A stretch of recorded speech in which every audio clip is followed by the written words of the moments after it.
Prayer খুব simple. আমরা অনেক কথা বলেছি, চেয়েছি কি একটা কমিশন অফ ইনকোয়ারি চেয়েছি, যে ইউনূস সাহেবের আমলে যা কিছু ঘটেছে একটা ইনকোয়ারি করতে। এই যে আমাদেরকে দাসত্বর মধ্যে নিয়ে গেছে আমেরিকার, বা এই যে টিকা বাচ্চারা মারা যাচ্ছে, কেন এইগুলি কিনা হয় না, এইসব টোটাল।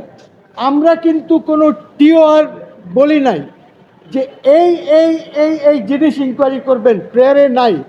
প্রেয়ারে শুধু আছে যে আপনি সরকার, আপনি একটা কমিশন অফ ইনকোয়ারি করেন এবং ইউনূস অ্যাডমিনিস্ট্রেশনের পুরাটা আপনি দেখেন যে উনি কি করেছেন না করেছেন।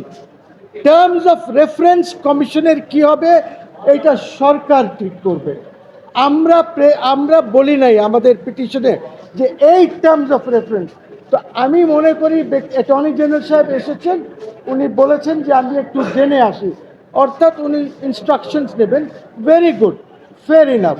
আমরাও চাই যে উনি ইনস্ট্রাকশনস নিয়ে আসুক, এবং যদি ওনারা সরকার মনে করে যে না কোনো ইনকোয়ারি আমরা করব না, আপনারা দেখবেন, জনগণ দেখবে, এটা আমার করার কিছু নাই।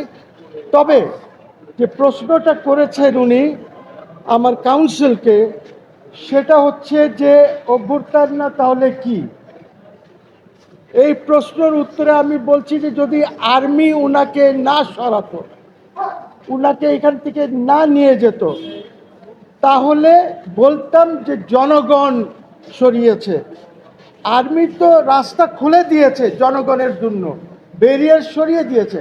আমি শেখ হাসিনা সরকারের পক্ষে বলছি না, আমি তো ওনার বিরুদ্ধে, আপনারা জানেন আমার অনেক ভিডিওস আছে, ফেসবুক পোস্ট আছে, সব কিছু আছে। আমি আন্দোলন করেছি, আমি সব কিছু করেছি, আমার বিরুদ্ধে মামলা হয়েছে। ওইটা না, আমি সাপোর্ট করতে চাই যে আগামীতে যেন এরকম কিছু না হয়, এবং এই ইনকোয়ারি কমিশন যেটা আছে এই সরকারই ঠিক করুক কি কি ইনকোয়ারি করবে, টার্মস অফ রেফারেন্স কী হবে। কাজে আমরা কিছু ইম্পোজ করছি না। থ্যাংক ইউ, ধন্যবাদ সবাইকে।